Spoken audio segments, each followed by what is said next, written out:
Mr. Philippe Volheim, good morning. We are speaking about Les Espaces Acoustiques, and you are the first violin of the orchestra for all the cycle. And maybe you could explain us what is this experience for you as a violin player and also as first violin of the orchestra.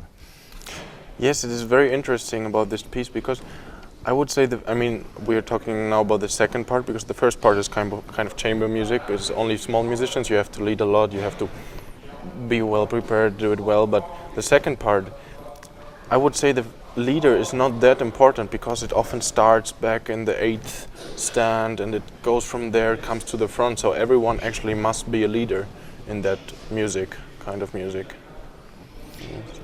And did you play contemporary music with this orchestra before this concert? No, with this orchestra is my first time. I play kind of a lot of contemporary music, so I'm used to it. But this notation, also what he uses, is very different to what I've known before. So it's a big challenge to actually do it right. And how could you resume the collaboration with the conductor, with Pierre-André Valade? I mean, it's you really have to watch out what he's doing, but he's helping us a lot with the very good beats he's giving, and still be focused on where to play on your violin, how to play. I mean, there are a lot of things you just don't do in normal playing, like moving the bow forward and backward, like on the strings and scratching and whatever. So it's very complicated to follow him, but also to do what's written in the notes. Yes, and concerning the pitches,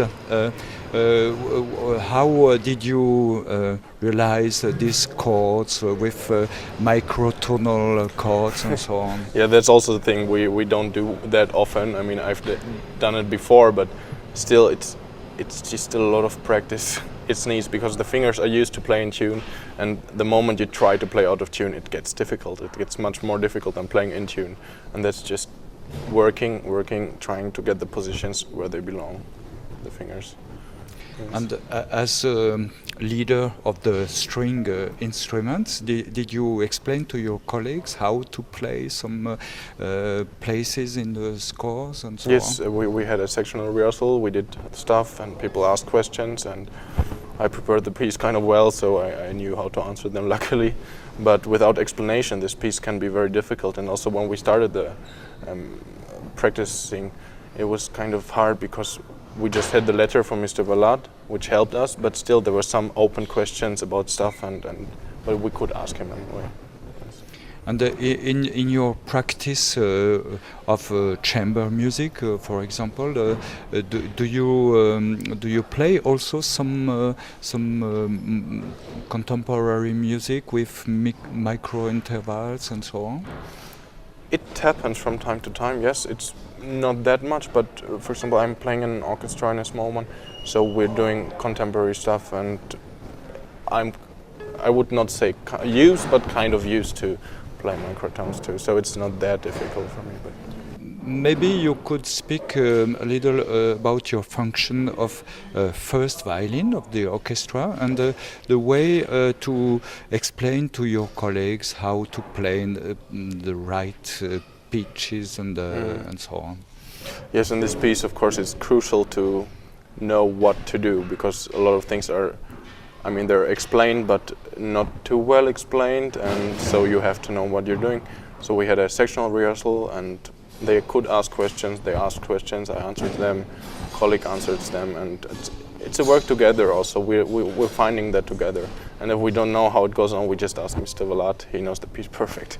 So that's how it helps. Yes.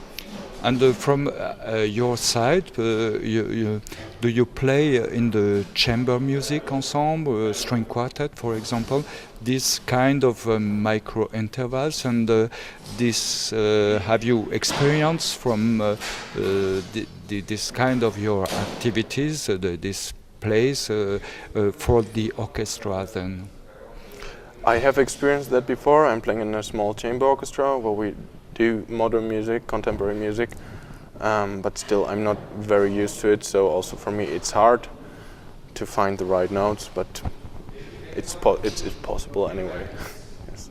And do you think that this kind of intonation is well known by your colleagues, violin players in general?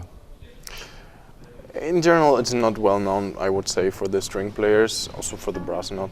But I mean, all the young composers now in the universities, I've used to play their pieces because a friend of mine was a composer, and there you get to know it kind of well. They use it a lot, but still it's not so much played. It's mostly in the universities when you find a friend or a conductor who needs something, then you do that. And maybe last question concerned the whole project of this concert.